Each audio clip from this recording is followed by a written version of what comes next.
Mukhang nangangamoy himas rehas na ang mga Ruiz.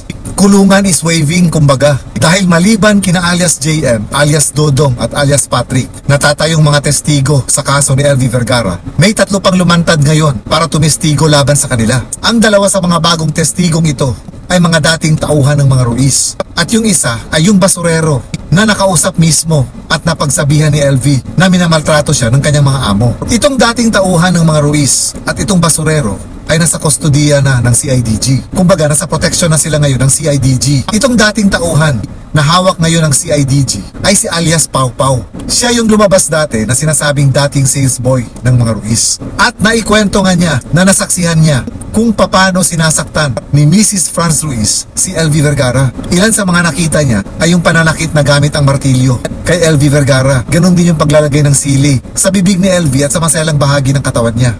Hindi ko po matiis yung sobra niyang pagmumura sa akin, yung pangungutya niya. Minsan po, may isa po doon na kasamahan namin dati, yun po yung nasampal niya po.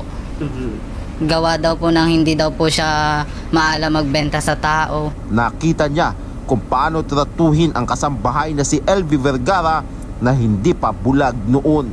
Nakita ko po nung napukpok siya nung martilyo, tapos po nung sinusuntok po siya, pinagdikdikan po siya ng sili at tinano po sa bunganga tas dun sa niya. Mabibigat na mga testimonya na galing mismo sa dating tauhan ng mga Ruiz. Yung basurero naman na si alias Paul, ikinwento niya na nung minsang mangungulekta daw sila ng basura, ay kinausap siya mismo ni LV na nung mga oras na yon ay nagtatapon ng basura.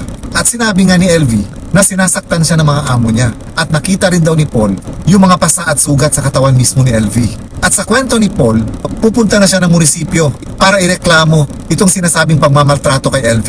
Ang kaso nga lang daw, sabi niya, sinundan siya doon ni Mr. Jerry Ruiz at pinagbantaan at inutusan siya na burahin niya yung mga pictures na kinuha niya bilang patunay sa mga pasa at sugat sa katawan ni LV. At mabuti na lang din daw bago niya nabura yung mga pictures na ipadala niya na una ito sa kanilang group chat. So kahit nabura niya yung mga pictures sa cellphone niya, nasa group chat na nila yung mga pictures.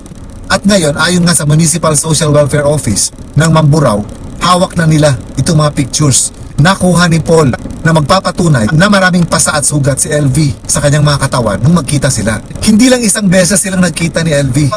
Sa pangalawang pagkakataon ng pagkikita nila, ibang mga galos at pasana naman daw ang nakita niya sa katawan ni LV.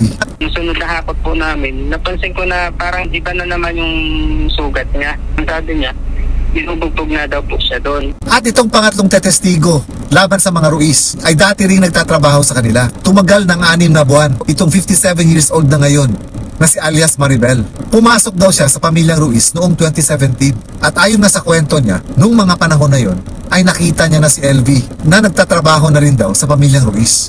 At itong si alias Maribel, kinuwento nga niya na nakaranas din siya ng mga pananakit at pagmamaltrato kay Mrs. Franz Ruiz. Ayon sa kwento niya, wala daw araw na hindi siya sinasaktan ni Mrs. Franz Ruiz. Pero yung pinakasukdulan daw ay yung tinaga yung kamay niya.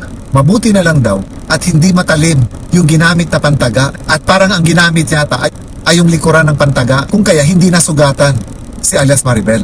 Pero ito ang naging hudyat sa kanya na kailangang makalayas na siya sa pamamahay na yun bago pa lumala yung pananakit na gagawin sa kanya ni Mrs. Franz Ruiz. Handa na rin daw siyang tumestigo at pinag-iisipan din niya kung magsasampa rin ba siya ng kaso laban sa pagmamaltrato sa kanya ni Mrs. Franz Ruiz. Ang dahilan daw kung bakit lumitaw na siya ngayon ay dahil awang-awa daw siya nung mapanood niya ang nangyari kay LV na nabulag nga dahil sa pananakit at paggugulpi ng mga Ruiz, lalong-lalo na ni Mrs. Franz Ruiz.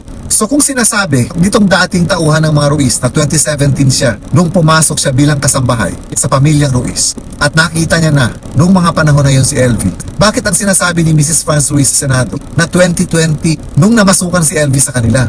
Alin ba talaga ang totoo, Madam Franz? Pati kami naguguluhan na sa mga sagot mo. Pwede ba sa susunod na hearing ng Senado, ayusin mo naman yung script mo? Dahil palalim ng palalim yung pagsisinungaling mo. Kaya ayan tuloy, nakakulong ka ngayon sa Senado dahil sa contempt. Siguradong sasakit din ang mga ulo ng mga abogado ng mga Ruiz. Lalo na ngayon na dumarami ang mga testigo laban sa kanila. Kaya dapat lang din siguro talaga na malaki ang ibabayad ng mga Ruiz sa kanilang mga abogado dahil hindi biro ang gagawing pagtatanggol sa kanila. That is, kung hindi bibitaw itong mga abogado hanggang sa matapos yung laban nila. Kasi hindi imposible na baka kusang mag-withdraw na rin itong mga abogado nila. Lalong-lalo na kung hirap na silang ipagtanggol ang kliyente nila. Pero kung sa bagay, malamang may down payment na silang natanggap sa serbisyo nila. So kung mag-withdraw man sila, kailangan nila itong i-refund. So malamang tatapusin na lang nila yung laban.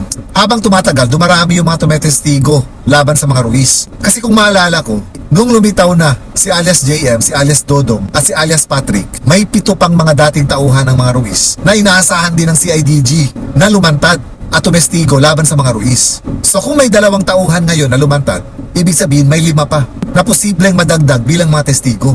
Sabi nga nung dating tauhan ng mga Ruiz na si alias Maribel, malamang daw ito na yung karma sa mga Ruiz dahil sa mga ginagawa nilang pagmamaltrato sa mga tauhan nila. And I think this is true dahil talagang nabigyan sila ngayon ng napakabigat na pagsubok. So sa darating na Senate hearing, may bagong makakaharap na naman ng mga testigo ang mga Ruiz. At naniniwala ako kahit na anong paghahanda pa ang gawin nila para sa mga alibis nila, hindi pa rin nila matatalo ang mga nagsasabi ng katotohanan. May kasabihan nga tayo, the truth will always set us free.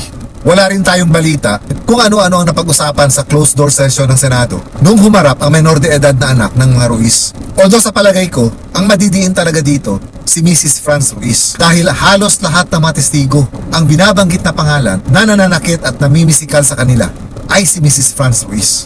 So kung mahahatulan man sila, siguradong mas mabigat ang magiging hatol kay Mrs. Franz Ruiz. At alam ko ito ang pinakakainaabangan natin.